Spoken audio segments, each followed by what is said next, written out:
ಎದೆ ತಟ್ಕೊಂಡು ಹೇಳ್ಬೋದು, ಆಮೇಲೆ ಲೈಕ್ ಅದು ಪೀಕ್ ಆಫ್ ಎವ್ರಿಥಿಂಗ್. ಆಗತ್ತೆ, ಕಷ್ಟ ಆಗತ್ತೆ. ಶುರುನಲ್ಲಿ ತುಂಬ ಕಷ್ಟ ಆಯಿತು. ಆಮೇಲೆ ಮಾಡ್ತಾ ಮಾಡ್ತಾ ಮಾಡ್ತಾ ಯಾವುದೇ ಹೊಸ ವಿಷಯವನ್ನ ಅನುಸರಿಸ್ಬೇಕಂದ್ರೂ ಶುರುನಲ್ಲಿ ಕಷ್ಟನೇ ಅಲ್ವಾ. ಆಮೇಲೆ ಮಾಡ್ತಾ ಮಾಡ್ತಾ ಗೊತ್ತಾಗ್ಬಿಡುತ್ತೆ ಅದು ಮಾಡಲಿಲ್ಲ. ಇವಾಗ ಹೆಂಗೆ ಆಹಾರ ಸೇವನೆ ಮಾಡಲಿಲ್ಲ ಅಂದರೆ ಹಸುವಾಗಿ ಸುಸ್ತಾಗತ್ತೆ. ಸೊ ಅದೇ ರೀತಿ ಇದರಲ್ಲೂ ಅಭ್ಯಾಸಗಳು ಏನೇನು ಅನ್ಸಿಸ್ತಾ ಬಂದಿರ್ತೀವಿ, ಅದು ಮಾಡಲಿಲ್ಲ ಅಂದರೆ ಏನೋ ಖಾಲಿ ಅನ್ಸೋಕೆ ಶುರುವಾಗುತ್ತೆ. ಸೊ ದಿನ ಮಾಡಿದ್ರೆ ಒಂಥರ ದೇಹ ಮನಸ್ಸು ಒಳಗಿರೋ ಜೀವ ಎಲ್ಲ ಎದೊಳ್ತಾರೆ. ಆದ್ರಿಂದ ಪ್ರತಿದಿನ ಪೀಕಲ್ಲಿ ಇದ್ದಂಗೆ ಅನ್ಸುತ್ತೆ. ಪ್ರತಿದಿನ ಎದ್ದಾಗ್ಲೂ ಏನೋ ಹೊಸದಾಗಿ ಹುಟ್ಟಿದ್ದೀನಿ, ಇವತ್ತು ಹೊಸದೇನೋ ಮಾಡ್ಬೋದು ಅನ್ನೋ ಅನುಭವ ದಿನ ಬಂದರೆ ಅದಕ್ಕಿನ್ನ ಭಾಗ್ಯ ಬೇರೆ ಏನು. ಯಾವುದೇ ಪ್ರೊಫೆಷನಲ್ ಇರೋನ್ನ ಪ್ರಶ್ನೆ ಕೇಳಿ ಸುಮ್ಮನೆ, ಹೆಂಗಿದೆ ನಿಮ್ಮ ಕೆಲಸ ಅಂತ, ಅಯ್ಯೋ ಬಿಡಿ ಸಖತ್ ಸ್ಟ್ರೆಸ್ಸು, ಆ ಥರದ ಲೈಫಿಗೆ ಇದೀವಿ ನಾವೀಗ. ನಾವು ಯಾವುದರಿಂದ ಓಡ್ತಿದ್ದೀವಿ ನಮಗೆ ಗೊತ್ತಿಲ್ಲ. ಅದು ಎಂಡ್ ಆಫ್ ದಿ ಡೇ ನಮ್ಗೆ ಅನ್ಸೋದು ಏನು ನಾವು ಶಾಂತಿಯಾಗಿದ್ದೀವ, ನೆಮ್ಮದಿಯಾಗಿದ್ದೀವ ಅಂತೆಲ್ಲ ಅನಿಸ್ಬಿಡುತ್ತೆ. ಸೊ ನನ್ನ ಮೊದಲನೇ ಪ್ರಶ್ನೆ, ಇವತ್ತಿನ ಈ ಜಗತ್ತಿನಲ್ಲಿ ಈ ಕ್ಷಣ ಯೋಗ ನಮ್ಮ ಜೀವನಕ್ಕೆ ಎಷ್ಟು ಮಹತ್ವ ಪಡ್ಕೊಳ್ಳುತ್ತೆ? ಅದು ಕಲಿಯುಗದಲ್ಲಂತೂ ಹೇಳೋ ಸಂಶಯನೇ ಬೇಡ. ಆ್ಯಕ್ಚುಲಿ ಒಂದು ದೈಹಿಕವಾಗಿ ಖಂಡಿತವಾಗ್ಲು ಇವಾಗ ನೀವೇ ಹೇಳ್ದಂಗೆ ಎಲ್ಲರಿಗೂ ಇಲ್ಲ ದೇಹದಲ್ಲಿ ನಾನಾ ರೀತಿಯಾದ ತೊಂದರೆಗಳು. ಇವಾಗ ನೀವು ಹೋಗಿ ಒಂದೊಂದು ರೋಡಲ್ಲಿ 2-3 ಡಾಕ್ಟರ್ ಕ್ಲಿನಿಕ್ಗಳಿರ್ತವೆ, ಇಲ್ಲ ಒಂದೊಂದು ರೋಡಲ್ಲಿ 2-3-4 ಹೋಟ್ಲುಗಳಿರ್ತವೆ. ಇಲ್ಲ ನಮ್ಮ RR ನಗರಲ್ಲಿ ನೀವು ಹೋದ್ರೆ ಸುಮ್ಮನೆ ಒಂದ್ ಕಡೆ ಹೋದ್ರೆ ಭಾನುವಾರತ್ತು ಗಾಡಿ ನಿಲ್ಸಕ್ ಜಾಗ ಇರೋದಿಲ್ಲ. ಹೌದು, ಅದು ಯೋಗ ತರಬೇತಿ ಕೇಂದ್ರಗಳಿಗೆ, ಯೋಗ ಕ್ಲಾಸ್ಗಳಿಗೆ ಆ ಥರ ಕ್ಯೂ ಆಗ್ಬೇಕು. ಇದೆಲ್ಲ ಉಲ್ಟಾ ಆಗ್ತಾ ಇದೆ. ಇಲ್ಲ ಕ್ಲಿನಿಕ್ಗಳಿಗೆ ಜನ ಹೋಗ್ತಾರೆ, ಅಲ್ಲಿ ಸಮಯ ಕಳೀತಾರೆ. ಡಾಕ್ಟರ್ ಮೇಲೆ ನಂಬಿಕೆ ಇರುತ್ತೆ, ಆದ್ರೆ ಯಾರು ಹೇಳ್ಕೊಡ್ತಾರೆ ಶಿಕ್ಷಕರು ಅವ್ರ ಮೇಲೆ ನಂಬಿಕೆ ಇರಲ್ಲ. ಯಾಕಂದ್ರೆ ಜನಕ್ಕೆ ಅವ್ರ ಮೇಲೆ ಸ್ವತಃ ನಂಬಿಕೆ ಇಲ್ಲ. ದೇಹವನ್ನು ನೋಡ್ಕೊಳಲ್ಲ, ಆಹಾರ ಪದ್ಧತಿಯನ್ನು ನೋಡ್ಕೊಳಲ್ಲ. ಈ ರೀತಿಯಾಗಿ ಆಹಾರ ಸೇವನೆ ಮಾಡಿದ್ರೆ ಹಂಗಂತ ನಾನೇನು ತಿನ್ನಲ್ಲ ಅಂತಲ್ಲ, ಖಂಡಿತ ಇರುತ್ತೆ. ಇವ್ರಿಗೆ ದೈಹಿಕವಾಗಿ ಹೇಗೆ ನಿಯಂತ್ರಣ ಇಟ್ಕೋಬೇಕು ಅದು ಗೊತ್ತಿಲ್ಲ. ಕ್ಲಿನಿಕ್ಗಳು, ಡಾಕ್ಟರ್ ಶಾಪ್ಗಳು, ಹಾಸ್ಪಿಟ್ಲ್ಗಳೆಲ್ಲ ಅಭಿವೃದ್ಧಿ ಆಗ್ತಾ ಇದೆ. ಅದೇ ರೀತಿ ಹೋಟೆಲ್ ಮಾಧ್ಯಮಗಳು ಮುಂದೆ ಹೋಗ್ತಾ ಇದೆ. ಇದು ಎರಡು ಕಮ್ಮಿ ಆಯ್ತು, ಇದು ಜಾಸ್ತಿ ಬಂತು ಅಂತ ಹೇಳಿದ್ರೆ ಅವಾಗ ನೀವು ನಿಜವಾಗ್ಲೂ ಪರಿವರ್ತನೆ ಅನ್ನೋದು ಸುತ್ತಮುತ್ತ ಹೇಗಾಗತ್ತೆ ಅಂತ ಅದ್ ನೋಡ್ಬೋದು.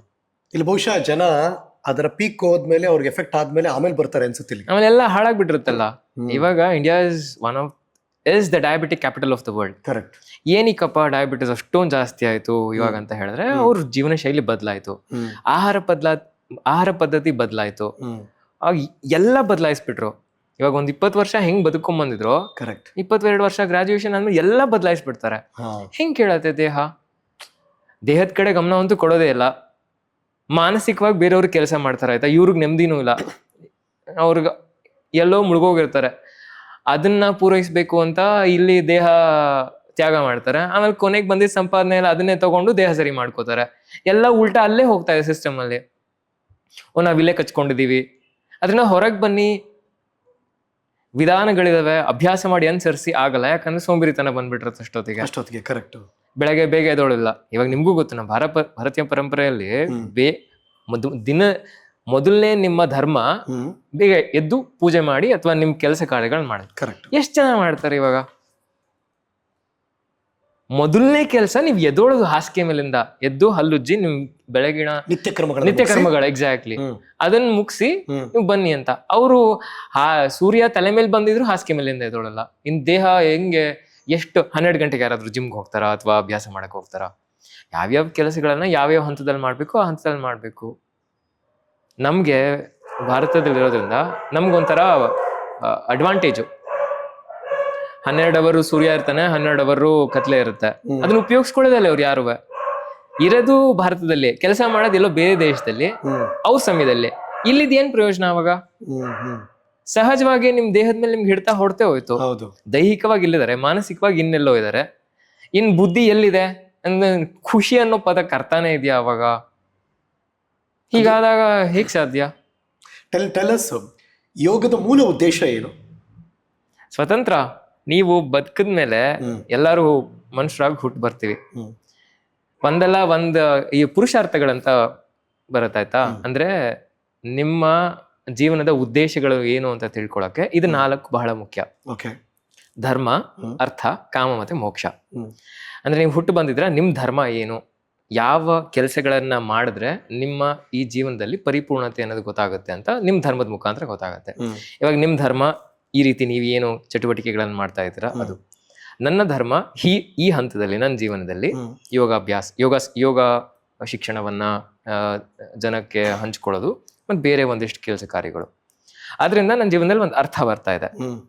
ಅರ್ಥವಂತ ಅದರಿಂದ ನನಗೆ ಜೀವನದಲ್ಲಿ ಯಾವ ಸುಖಗಳು ಬೇಕೋ ಅದೆಲ್ಲ ಸ್ವತಃ ತಾನೇ ಬರುತ್ತೆ. ಸೊ ಇದೆಲ್ಲ ಧರ್ಮನೂ ಅನುಸರಿಸ್ತಾ ಇದ್ದೀನಿ. ಆ ಧರ್ಮ ಅನುಸರಿಸ್ತಾ ಇರೋದ್ರಿಂದ ನನ್ನ ಜೀವನದಲ್ಲಿ ಒಂದು ಅರ್ಥ ಬಂದಿದೆ, ಸಂತೋಷನೂ ಸಿಕ್ಕಿದೆ, ಪರಿಪೂರ್ಣತೆನ ತಾನೇ ಬರುತ್ತೆ. ಯೋಗದ ಮೂಲ ಇದೆ. ಇವಾಗ ನೀವು ಪತಂಜಲಿ ಯೋಗ ಸೂತ್ರಗಳಂತ ಒಂದು ಗ್ರಂಥ ಇದೆ ಆಯ್ತಾ, ಅದರಲ್ಲಿ ಪತಂಜಲಿ ಹೇಳೋದಿದೆ ಕೈವಲ್ಯ. ಇವಾಗ ನಿರ್ವಾಣ, ಮಹಾಸಮಾಧಿ ಅಂತೆಲ್ಲ ಕರೀತಾರೆ. ಪತಂಜಲಿ ಯೋಗ ಸೂತ್ರದಲ್ಲಿ ಕೈವಲ್ಯ ಅಂತ ಕರೀತಾರೆ ಪತಂಜಲಿ ಅವರು. ಅದು ಕೊನೆಯ ಹಂತ. ನೀವು ಯೋಗ ಸಾಧಕ ಆಗಿ ಅಥವಾ ಯೋಗದ ಹಾದಿಯಲ್ಲಿ ಯಾರೋ ನಿಮ್ಗೆ ಇನಿಷಿಯೇಷನ್ ಮಾಡಿರ್ತಾರೆ, ಆಯ್ತು ನೀವು ಮುಂದೆ ಹೋಗ್ತೀರಾ ಅಂತ ಹೇಳಿದ್ರೆ, ನೀವ್ ಯಾವಾಗ ಆ ಕೈವಲ್ಯದ ಹಂತವನ್ನ ಮುಟ್ಬೋದು ಅಂತ ಹೇಳಿದ್ರೆ ಇದೆಲ್ಲವನ್ನು ದಾಟ್ ಹೋಗಿರ್ಬೇಕು. ನೀವು ನಿಮ್ ಧರ್ಮ ಅನುಸರಿಸ್ಬೇಕು ಮೊದಲು. ನೀವು ಆ ಧರ್ಮ ಮಾಡೋದ್ರಿಂದ ನಿಮ್ಗೆ ಅರ್ಥ ಬರ್ಬೇಕು ಜೀವನದಲ್ಲಿ. ಕಾಮ ಅಂತ ಹೇಳಿದ್ರೆ ಬರೀ ಲೈಂಗಿಕಗೆ ಸಂಬಂಧಪಟ್ಟದ್ದು ಮಾತ್ರ ಅಲ್ಲ. ಕಾಮ ಅಂತ ಹೇಳಿದ್ರೆ ಪ್ಲೆಷರ್ಸ್ ಆಫ್ ಲೈಫ್, ಜೀವನದ ಎಲ್ಲಾ ರೀತಿಯಾದ ಸುಖಗಳನ್ನ ಅನುಭವಿಸ್ಬೇಕು ನೀವು. ಯಾಕೆ ಮನುಷ್ಯರಾಗಿ ಹುಟ್ಟಿದಿರಾ, ಅದನ್ನ ಯಾರು ಮಾಡೋದಿಲ್ಲ. ಬೇಡದಿರದೆಲ್ಲ ಮಾಡಿ ಆಮೇಲೆ ಕೊನೆಗೆ ನನಗೆ ಮೋಕ್ಷನೂ ಬರ್ಲಿಲ್ಲ ಅಂತ ಸಾಯೋ ಟೈಮಲ್ಲಿ ಹೋಗಿ ಕಾಶಿಲಿ ನೀರ್ ಕುಡಿತೀನಿ ಅಂತ ಹೇಳಿದ್ರೆ ಬದುಕಿದ್ದಾಗ ನೀವು ಅನುಸರಿಸ್ಬೇಕು ತಾನೆ. ಬದುಕ್ದಾಗ ಯಾರು ಏನು ಮಾಡಲ್ಲ. ಸಾಯೋ ಟೈಮಲ್ಲಿ ನಾನು ಆಶ್ರಮಗಳಿಗೆ ಹೋಗ್ತೀನಿ, ಮಠಗಳಿಗೆ ಹೋಗ್ತೀನಿ. ಅವ್ರಿಗೇನ್ ಕೆಲಸ ಇಲ್ವಾ? ನಮ್ಗೆ ದೇಹದಲ್ಲಿ ಶಕ್ತಿ ಇಲ್ಲ, ಮಾನಸಿಕವಾಗಿ ಹದಗೆಟ್ಟು ಹೋಗಿದೆ, ಎಲ್ಲ ಮನಸ್ಸು ಛಿದ್ರ ಆಗಿದೆ. ಅವ್ರು ಏನಕ್ಕೆ ಸೇರಿಸ್ಕೋತಾರೆ ನಿಮ್ನ? ವಯಸ್ಸಿದ್ದಾಗ ಚಿಕ್ಕವರಾಗಿದ್ದಾಗ ತಾನೇ ಇದೆಲ್ಲ ಕಲಿಬೇಕು. ಆಟ ಆಡ್ಬೋದು. ಅವಾಗ ನೀವು ಇವಾಗ 26, 27ಕ್ಕೆಲ್ಲ ಒಂದು ರೀತಿಯಾದ ಕಾಯಿಲೆಗಳು ಬರುತ್ತೆ ಯಂಗ್ಸ್ಟರ್ಸ್ಗೆ. ಅದು ಕಾಯಿಲೆ ಬರೋ ವಯಸ್ಸಾ? ಫುಲ್ ಪೀಕ್ ಅಲ್ವಾ ಸಮಯ. ಎಲ್ಲೋ ಒಂದು ಮೊನ್ನೆ ನ್ಯೂಸ್ ನೋಡ್ತಿದ್ವಿ, ಯಾರೋ 8ನೇ ಕ್ಲಾಸ್ ಹೆಣ್ಮಗಳು ಹಾರ್ಟ್ ಅಟ್ಯಾಕ್ ಆಗೋಗುತ್ತೆ, ಶಿ ವಾಸ್ ಇಮಿಡಿಯೇಟ್ಲಿ ಸ್ಕೂಲಲ್ಲಿ ಸತ್ತೋಗ್ಬಿಡ್ತಾರೆ. ಎಷ್ಟು ಬದಲಾಗಿದೆ ಆಹಾರ ಪದ್ಧತಿ ಅಂತ ಮಕ್ಕಳಿಗೆ, ಎಷ್ಟು ಬದಲಾಗಿದೆ. ನಾವು ಅವಾಗ ಹಿಂಗಿದ್ವಿ ಸ್ಕೂಲಲ್ಲಿ ಇದ್ದಾಗ. ಇವಾಗ 8ನೇ ಕ್ಲಾಸ್ 7ನೇ ಕ್ಲಾಸ್ಗೆ ಇವಾಗ ಡಯಾಬಿಟೀಸ್ ಹೆಂಗೆ ಇಂಡಿಯಾ ನಂಬರ್ 1 ಆಗಿದೆ, ಅದೇ ತರ ಒಬೆಸಿಟಿನೂ ಬರುತ್ತೆ. ಹೌದು. ಯಾರು ಎಲ್ಲ ಸ್ವಿಗ್ಗಿ ಝೊಮ್ಯಾಟೊ ಬಂದು ಹಾಳಾಗೋಗಿದೆ. ಅವ್ರು ಟ್ಯಾಪ್ ಮಾಡು ತಟ್ಟೆ ಮುಂದೆ ನಿಮ್ಮ ಮುಂದಕ್ಕೆ ಆಹಾರ ಪದ್ಧತಿ ತಂದು ಕೊಡ್ತಾರೆ. ಅವ್ರು ಉದ್ಧಾರ ಆಗ್ತಾ ಇದಾರೆ ಹೊರ್ತು ನಿಮ್ಮ ಆರೋಗ್ಯ ಎಲ್ಲಿ ಹೋಗ್ತಾ ಇದೆ ನೋಡಿ. ನೀವೇ ಹರೀಶ್ ಅವ್ರು ಯೋಚನೆ ಮಾಡಿ, 10 ನಿಮಿಷದಲ್ಲಿ ಏನೋ ನಿಮ್ಗೆ ನಿಮ್ ತಟ್ಟೆ ಮುಂದೆ ಬರುತ್ತೆ, ನಿಮ್ ಮುಂದೆ ಬರುತ್ತೆ ಅಂತ ಹೇಳಿದ್ರೆ ಸಾಧ್ಯನಾ ಅದು? ಒಂದ್ ಪಲ್ಯ ಮಾಡ್ಬೇಕು, ಏನೋ ಒಂದು ಪಲಾವ್ ಮಾಡ್ಬೇಕಂದ್ರೆ ಏನಿಲ್ಲ, ಕನಿಷ್ಠ ಪಕ್ಷ ಅಂದ್ರೆ 1 hour ಬೇಕು. ಇಷ್ಟ್ರ ಮಟ್ಟಿಗೆಲ್ಲ ಹದಗೆಟ್ಟು ಹೋಗಿದ್ರೆ ಯೋಗ ಅವಶ್ಯಕತೆ ಇದ್ದೇ ಇದೆ ಅಲ್ವಾ? ಯಾವ ವಯಸ್ಸಲ್ಲಿ ಯೋಗ ಶುರು ಮಾಡ್ಬೇಕು? ನಾನು ಇವಾಗ ಮಕ್ಕಳಿಗೆ ಚಿಕ್ಕ ಮಕ್ಕಳಿಗೆ ಒಂದು 10 ವರ್ಷದ ಯೋಜನೆಯನ್ನ ಹಾಕೊಂಡು ನಾನು ಶುರು ಮಾಡಿದೆ. 5 ವರ್ಷದಿಂದ ಖಂಡಿತ ಶುರು ಮಾಡ್ಬೋದು. ಇವಾಗ ಅವ್ರ ಶಾಲೆಗೆ ಯಾವಾಗ ಜ್ಞಾನ ಅನ್ನೋ ಉದ್ದೇಶದಿಂದ ಶಿಕ್ಷಕರ ಬಳಿ ಹೋಗಿ ಕಲಿಯಕ್ ಶುರು ಮಾಡ್ತಾರೆ, ಇದು ಒಂದು ಜ್ಞಾನದ ಹಾದಿ. This is also path of knowledge. ನಾನು ಟ್ರಯಲ್ ಅಂಡ್ ಎರರ್ ಮಾಡಿ ಕಂಡಿಡ್ಕೊಂಡಿರೋದು 5 ವರ್ಷದಿಂದ ಖಂಡಿತ ಶುರು ಮಾಡ್ಬೋದು ಮಕ್ಕಳು. ಎಷ್ಟು ವರ್ಷದ ವೃದ್ಧಾಪ್ಯ ತನಕ ಯೋಗ ಮಾಡ್ಬೋದು? ಅದಕ್ಕೇನು ಲಿಮಿಟ್ ಇಲ್ಲ. ಎಲ್ಲಿ ತನಕ ನಿಮ್ಗೆ ಯೋಗ ಮಾಡ್ಬೇಕು ಅನ್ನೋ ಆಸೆ ಇರುತ್ತೆ, ಪ್ಯಾಷನ್ ಇರುತ್ತೆ, ಅಲ್ಲಿ ತನಕ ಮಾಡ್ಬೋದು. ಯಾಕಂದ್ರೆ ಇದು ಮುಖ್ಯವಾಗಿ ಮಾನಸಿಕ ಸ್ಥಿತಿ. ಹೊರಗಿನ ಪ್ರಪಂಚಕ್ಕೆ ಕಾಣೋದು ಆಯ್ತು ಆಸನಗಳು ಅಥವಾ ಪ್ರಾಣಾಯಾಮ, ಧ್ಯಾನ, ಅದು ಇದು ಎಲ್ಲ. ನಾನೇ ಇನ್ನೊಂದು ಸ್ವಲ್ಪ ವರ್ಷ ಆದ್ಮೇಲೆ ಖಂಡಿತ ಆಸನ ಅಭ್ಯಾಸಗಳನ್ನ ಮಾಡೋದು ನಿಲ್ಲಿಸ್ಬಿಡ್ತೀನಿ. ಅವಶ್ಯಕತೆ ಕಾಣೋದಿಲ್ಲ ದೇಹಕ್ಕೆ. ನೀವು ಪೂರ್ತಿ ಆರೋಗ್ಯವಾಗಿದ್ದೀರಾ, ಎಲ್ಲಾನು ಸರಳವಾಗಿ ನಡೀತಾ ಇದೆ, ಮಾನಸಿಕವಾಗಿ ದೃಢತೆ ಇದೆ, physically emotionally you are sorted, ಮುಂದಕ್ಕೆ ಹೋಗ್ಬೇಕು ತಾನೆ. ಇವಾಗ ನೀವೇ ಯೋಚನೆ ಮಾಡಿ, ದೇಹ ಪೂರ್ತಿ ನೀವು ಹೇಳ್ದಂಗೆ ಕೇಳ್ತಾ ಇದೆ, ಮನಸ್ಸು ನಿಮ್ ಪೂರ್ತಿ ಹಿಡಿತದಲ್ಲಿದೆ ಅಂತ ಹೇಳಿದ್ರೆ ಮುಂದಕ್ಕೆ ಹೋಗ್ಬೋದು. ಸೊ ನೀವು ಆ ಸ್ಥಿತಿಲಿ ಇದ್ದೀರಾ ಈಗ? ಖಂಡಿತ. Good, happy to know that. ಅಂದ್ರೆ ಖುಷಿ ಆಗುತ್ತೆ. ಯಾರೋ ಒಬ್ರು ನಾನು ಪೂರ್ಣ ಪ್ರಮಾಣದಲ್ಲಿ 101% ಬ್ಯಾಲೆನ್ಸ್ಡ್ ಆಗಿದ್ದೀನಿ ನನ್ನ ಲೈಫಲ್ಲಿ ಅಂತ ಹೇಳೋದು. ಹೌದು, ಆದ್ರೆ ಒಂದೊಂದ್ಸತಿ ಆಚೆ ಈಚೆ ಆಗತ್ತೆ, ಅದು ಸಹಜ. ಯಾರು ಪರ್ಫೆಕ್ಟ್ ಆಗಿದ್ದಾರೆ? ಹ್ಯೂಮನ್ ಬೀಯಿಂಗ್ ಅಲ್ಲ, ಖಂಡಿತ ಮನುಷ್ಯರ ಮೇಲೆ ಇದ್ದೇ. ಹೌದು, ಒಂದು ದಿನದಲ್ಲೇ ನೀವು ತಗೊಂಡ್ರೆ ಬೆಳಗ್ಗೆ ಇದ್ದ ಹಾಗೆ ಮಾನಸಿಕ ಸ್ಥಿತಿ ಮಧ್ಯಾಹ್ನ ಇರೋದಿಲ್ಲ, ಸಾಯಂಕಾಲ ಇರೋದಿಲ್ಲ. 5:30, 6 ಗಂಟೆ ಆದ್ಮೇಲೆ ನನ್ನ ತಲೆ ಕೆಲಸನೇ ಮಾಡೋದಿಲ್ಲ. ಬಟ್ ಯೋಗ ಇರೋದ್ರಿಂದ ಅದನ್ನ ಬ್ಯಾಲೆನ್ಸ್ ಮಾಡ್ಬೋದು. ಹೌದು. ಹೇಳಿ ನಮ್ಗೆ, ಎಷ್ಟೊತ್ತು ಯೋಗ ಮಾಡ್ಬೇಕು? ಇವಾಗ ಯೋಗ ಅಂತ ಪದಾನ take it in a broad perspective.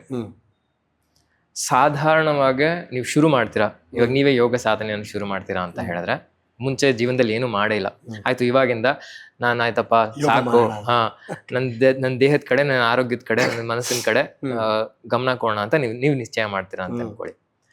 ಎಲ್ಲೋ ಈ ತರ ಬಂದು ಶಾಲೆಗೆ ಒಂದು ಸೇರ್ಕೋತೀರಾ, 1 hour ಆಸನಾಭ್ಯಾಸ ಶುರು ಮಾಡ್ತೀರಾ. ಯಾಕಂದ್ರೆ ದೈಹಿಕವಾಗಿ ನಿಮ್ಗೆ ದೇಹ ದಂಡನೆ ಅಂತಾನೆ ಶುರುವಾಗೋದು. ಕರೆಕ್ಟ್. 60 ನಿಮಿಷ ಆಸನಾಭ್ಯಾಸನ ಶುರು ಮಾಡ್ತೀರಾ, 1 hour. ವಾರಕ್ಕೆ 3 ದಿನ ಅಷ್ಟೇ ಮಾಡೋಕ್ಕಾಗೋದು. ನಾನು ಲಾಸ್ಟ್ 15 ವರ್ಷದಿಂದ ನೋಡಿದ್ದೀನಿ. ಎವ್ರಿ ಡೇ ಸಾಧ್ಯ ಇಲ್ಲ. ನೀವು ಪ್ರತಿದಿನ ಮಾಡ್ತೀರಾ ಅಂತ ಹೇಳಿದ್ರೆ ವಾರಕ್ಕೆ 3 ದಿನ ಶುರು ಮಾಡ್ತೀರಾ.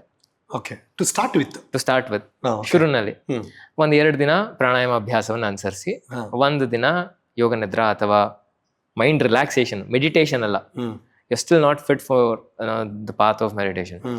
ಮಾನಸಿಕವಾಗಿ ನಿಮ್ಗೆ ದೃಢತೆ ಬರೋದಕ್ಕೆ ಒಂದಿಷ್ಟು ರಿಲ್ಯಾಕ್ಸೇಷನ್ ಟೆಕ್ನಿಕ್ಗಳಿರ್ತವೆ, ಅದನ್ನ ಅನುಸರಿಸ್ತಾ ಬರ್ಬೋದು. ಸೊ ಆಸನಾಭ್ಯಾಸ ಮುಖ್ಯವಾಗಿ ವಾರಕ್ಕೆ 3 ದಿನ ಅಭ್ಯಾಸ ಮಾಡಿ, 1-2 ದಿನ ಪ್ರಾಣಾಯಾಮ ಅಭ್ಯಾಸ ಅನುಸರಿಸ್ತಾ ಬನ್ನಿ. 1 ದಿನ ಮಾನಸಿಕವಾಗಿ ನಿಮ್ಗೆ ಶಾಂತತೆ ಬರೋದಕ್ಕೆ ಯಾವ್ದಾದ್ರು ಒಂದು ಸಾಕಷ್ಟು ಶೇರ್ ಮಾಡ್ತೀನಿ. ಸೊ ಅದನ್ನ ಯಾವ್ದಾದ್ರು ಒಂದು ಆಡಿಯೋ ಕೇಳಿಸ್ಕೊಂಡು ದೈಹಿಕವಾಗಿ ಮಾನಸಿಕವಾಗಿ ದೃಢತೆ ಬರೋದಕ್ಕೆ ಅದನ್ನ ಅನುಸರಿಸ್ತಾ ಬರ್ಬೋದು. ಇದು ಮೊದಲನೇ ಹಂತ, ಆಸನ, ಪ್ರಾಣಾಯಾಮ ಮತ್ತೆ ರಿಲ್ಯಾಕ್ಸೇಷನ್. ಅದಾದ ನಂತರ ಧ್ಯಾನಕ್ಕೆ ಹೋಗ್ಬೋದು. ಇವಾಗ 1 hour ಆಸನಾಭ್ಯಾಸ ಶುರು ಮಾಡ್ತೀರಾ ನೀವು, ನಿಮ್ಗೆ ಸಾಕಾಗಲ್ಲ, ದೇಹ ಎಲ್ಲ 1-2-3 ವಾರ ಪೂರ್ತಿ ನೋವು ಬರುತ್ತೆ, ಆಮೇಲೆ ಕಮ್ಮಿ ಆಗ್ತಾ ಹೋಗುತ್ತೆ, ನೀವೇ ಜಾಸ್ತಿ ಹೋಗ್ತೀರಾ. 1 hour ಇದ್ದಿದ್ದು 1.5 hour ಆಗುತ್ತೆ, 2 hour ಆಗುತ್ತೆ, 3 hour ಆಗುತ್ತೆ. ಇವಾಗ ನಾನು ಅಟ್ ಪ್ರೆಸೆಂಟ್ 3 hour ತನಕ ಆಸನಾಭ್ಯಾಸವನ್ನು ಅನುಸರಿಸಬಹುದು. ಒಂದ್ಸತಿ ಶುರು ಮಾಡಿದ್ರೆ 3 ತಾಸು ಕಂಟಿನ್ಯೂ. ಅದು ಯಾವಾಗ 16 ವರ್ಷ ಆದ ನಂತರ, ಶುರುನಲ್ಲೇ ಅಲ್ಲ. ಶಕ್ತಿ ಇರೋದಿಲ್ಲ ದೈಹಿಕವಾಗಿ, ಆಮೇಲೆ ಮಾನಸಿಕವಾಗೂ ನಿಮ್ಗೆ ದೃಢತೆ ಬರೋದಿಲ್ಲ. ಪ್ರಾಣಾಯಾಮನೂ ಅಷ್ಟೇ, ಒಂದ್ಸತಿ ಕೂತ್ರೆ ಇವಾಗ 1.25 hour 1.5 hour ಆಗತ್ತೆ. ಉಸಿರಾಟವನ್ನ ಗಮನಿಸಿ ಮನಸ್ಸು ಪೂರ್ತಿ ಒಳಗೆ ಹೋಗಿ ಆ ಅಭ್ಯಾಸದಲ್ಲೇ ಮುಂದೆ ಹೋಗೋದು. ಅದೇ ಶುರುನಲ್ಲಿ 10 ನಿಮಿಷದನ್ನೇ ಶುರು ಮಾಡಿದ್ ನಾನು. ನಂತರ ಧ್ಯಾನ ಅಂತೂ ದಿನ ಬೆಳಗ್ಗೆ ಒಂದು ನಿತ್ಯ ಕರ್ಮ ಅದು. ಸೊ ಇದೆಲ್ಲ ಮಾಡ್ಬೇಕಂತ ಹೇಳಿದ್ರೆ, ಇವಾಗ ನೀವು ಹೇಗೆ ಬೆಳಗ್ಗೆ ಎದ್ದು ಅಲ್ಲುಜ್ಜಿ ಸ್ನಾನ ಮಾಡಿ ಬಟ್ಟೆ ಹಾಕೊಂಡು ತಿಂಡಿ ತಿಂದು ಹೋಗಕ್ಕೆ 1-2 hour 3 hour ಬೇಕು ಎಲ್ಲರಿಗೂ. 2 hour ಅಂತೂ ಬೇಕೇ ಬೇಕು. ಅದೇ ರೀತಿ ಮುಖ್ಯವಾಗಿ ಇವಾಗ ಕಲಿಯುಗದಲ್ಲಿ 2026ರಲ್ಲಿ ನೀವು ಅನುಸರಿಸ್ತೀರಾ ಅಂತ ಹೇಳಿದ್ರೆ, ಕನಿಷ್ಠ ಪಕ್ಷ ಆಸನಾಭ್ಯಾಸ, ಅದಾದ ನಂತರ ಪ್ರಾಣಾಯಾಮ, ಮತ್ತೆ ಮಾನಸಿಕವಾಗಿ ಸ್ವಲ್ಪ ದೃಢತೆ ಬರೋದಕ್ಕೆ ಯಾವುದಾದ್ರೂ ಒಂದು ರಿಲ್ಯಾಕ್ಸೇಷನ್ ಟೆಕ್ನಿಕು ಅಥವಾ ಗೈಡೆಡ್ ಮೆಡಿಟೇಷನ್ ಅಂತ ಹೇಳಿದ್ರೆ ಕನಿಷ್ಠ ಪಕ್ಷ 1.25 hour ಅಭ್ಯಾಸವನ್ನ ಮಾಡಬೇಕು. ಮಾಡಿದ್ರೆ ಗುಡ್ ಅಂತ. ಹೌದು. ಇದನ್ನ ಬೆಳಗ್ಗೆ ಹೊತ್ತು ಮಾಡ್ಬೇಕಾ, ಸಂಜೆ ಹೊತ್ತು ಮಾಡ್ಬೇಕಾ, ಯಾವಾಗ ಮಾಡಿದ್ರೆ ಗುಡ್? ಖಂಡಿತವಾಗ್ಲೂ ಬೆಳಗ್ಗೆನೆ. ಆದ್ರೆ ಒಬ್ಬೊಬ್ರು ಜೀವನ ಶೈಲಿ ಒಂದೊಂದರ ಇರುತ್ತೆ. ಸೊ ಶುರುನಲ್ಲಿ ನಾನು ಹೇಳೋದು ಮಾಡಕ್ ಶುರು ಮಾಡಿ ಅಂತ. ಎಷ್ಟೊತ್ತಾಗುತ್ತೋ ಅಷ್ಟು ಮಾಡಕ್ ಶುರು ಮಾಡಿ, ಬೆಳಗ್ಗೆ ಸಂಜೆ ಯಾವಾಗಾದ್ರೂ ಬಟ್ ಮಾಡಿ. ಹೌದು, ಮಾಡಿ. ಆ ನಂತರ ಬೆಳಗ್ಗೆಗೆ ನಿಧಾನಕ್ಕೆ. ಯಾಕೆ ಈ ಪ್ರಶ್ನೆ ರೈಸ್ ಮಾಡಿದೆ ಅಂದ್ರೆ, ತುಂಬಾ ಜನ ಶಿಫ್ಟ್ಗಳಲ್ಲಿ ಕೆಲಸ ಮಾಡ್ತಾರೆ, ಮಾರ್ನಿಂಗ್ ಶಿಫ್ಟ್, ನೈಟ್ ಶಿಫ್ಟ್ ಕೆಲಸ ಮಾಡ್ತಾರೆ, ಅವ್ರಿಗೆ ಆಗದೆ ಇರ್ಬೋದು ಆ ಥರದ್ದೆಲ್ಲ. ಸೊ ಹಾಗಾಗಿ ಏನಾದ್ರು ಸೊಲ್ಯೂಷನ್ ಸಿಗುತ್ತಾ, ಯಾವಾಗ ಮಾಡಿದ್ರೆ ಯೋಗಾಸನ ಗುಡ್ ಅಂತ ಕೇಳ್ತೇನೆ. ಇದೇನ್ ಗೊತ್ತಾ, ಯೋಗದ ಹಾದಿ ಎಲ್ಲ ಮುಂಚೆ ಬರೀ ಸನ್ಯಾಸಿಗಳು ಸಾಧುಗಳಿಗೆ ಮಾತ್ರ ಸೀಮಿತವಾಗಿತ್ತು.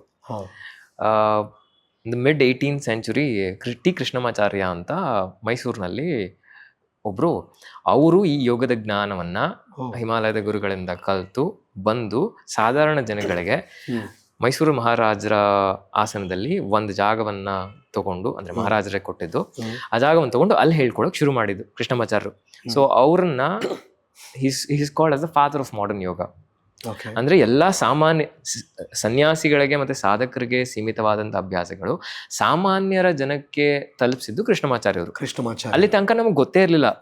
ಯಾಕಂದ್ರೆ ಬರೀ ಸಾಧು ಸಂತಗಳು ಕಾಡಲ್ಲಿ ಮತ್ತೆ ಗುಹೆಗಳಲ್ಲಿ ಅಭ್ಯಾಸ ಮಾಡ್ತಿದ್ದಂಥದ್ದು.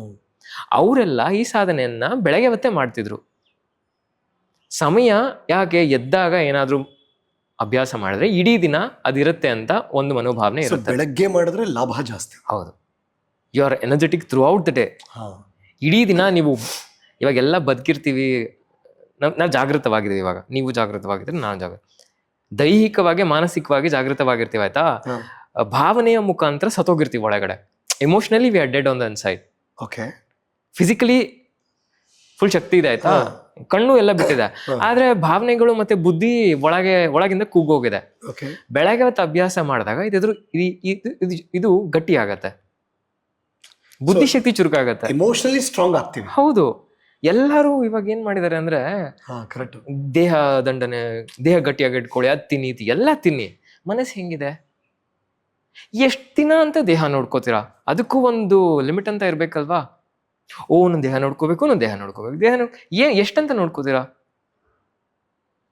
ಅದಕ್ಕೆ ಹೇಳೋದು, ಅದ್ ನೋಡ್ಕೊಳ್ಳಿ, ಅದು ನಿಮ್ ಕರ್ತವ್ಯ. ಸೊ 6 ಪ್ಯಾಕು, 0 ಸೈಜು, ಭಯಂಕರ ವರ್ಕೌಟು ಅದೊಂದೇ ಅಲ್ಲ ಅಂತ ನೀವು ಹೇಳ್ತಿರೋದು. ಅದಕ್ಕಿಂತ ಸ್ಟ್ರಾಂಗ್ ಮನಸ್ಸು ಮಾಡ್ಕೋಬೇಕು. ಇರ್ಲಿ, ನಮಗೂ ಇದೆ. ಆದ್ರೆ ಅದ್ರ ಮೂಲ ಉದ್ದೇಶ ಏನು? ಇಲ್ಲಿ ನಂಗೆ ನೆಮ್ಮದಿ ಆಗಿರ್ಬೇಕು. ಅದೆಲ್ಲ ಇಟ್ಕೊಂಡು ಇಲ್ಲಿ ಸತ್ತೋಗಿದ್ರೆ ಏನ್ ಪ್ರಯೋಜನ? ಸೊ ಇದನ್ನ ಸರಿ ಮಾಡ್ಕೊಡಿ. ಹೌದು, ಫಾರ್ ದಿಸ್ ಯೋಗ ಇಂಪಾರ್ಟೆಂಟ್. ಇವಾಗ ಇವಾಗ ಯೋಗದ ಹಾದಿ ಅಂತ ತಗೊಂಡ್ರೆ, ಇವಾಗ ಏನ್ ಆಸನ ಅಭ್ಯಾಸಗಳನ್ನ ಮಾಡ್ತೀವಿ, ಆಹಾರ ಪದ್ಧತಿ ಏನೇನ್ ಅನುಸರಿಸ್ತೀವಿ, ಜೀವನ ಶೈಲಿ ಹೇಗೆ ಅನುಸರಿಸ್ತೀವಿ, ಯಾರ ಜೊತೆ ಸಮಯ ಕಳಿತೀವಿ, ಇದೆಲ್ಲಾನು ಇಂಪಾರ್ಟೆಂಟ್ ಆಗತ್ತೆ. ಅದು ಪೂರ್ತಿ ನಮ್ಮ ಜೀವನ ಶೈಲಿನ ರೂಪಿಸ್ಕೊಳತ್ತೆ. ಇದಕ್ಕೆ ಹೊಲಿಸ್ಟಿಕ್ ವೇ ಆಫ್ ಲೈಫ್ ಅಂತ ದೇವ್ ಕಾಯಿಂಡ್ ಅ ವರ್ಡ್. ಇವಾಗ ಅದು ಹೋಗಿ ಮೈಂಡ್ಫುಲ್ನೆಸ್ ಅಂತ ಆಯ್ತು ಪ್ಯಾಂಡಮಿಕ್ ಆದ್ಮೇಲೆ. ಹೌದು, ಕರೆಕ್ಟ್. ಎಲ್ಲ ಹಂಗೆ ಎವಾಲ್ವ್ ಆಗ್ತಾ ಹೋಗ್ತಾ ಇದೆ. ಆದ್ರೆ ಮೂಲ ಜ್ಞಾನ ಇದೇನೆ.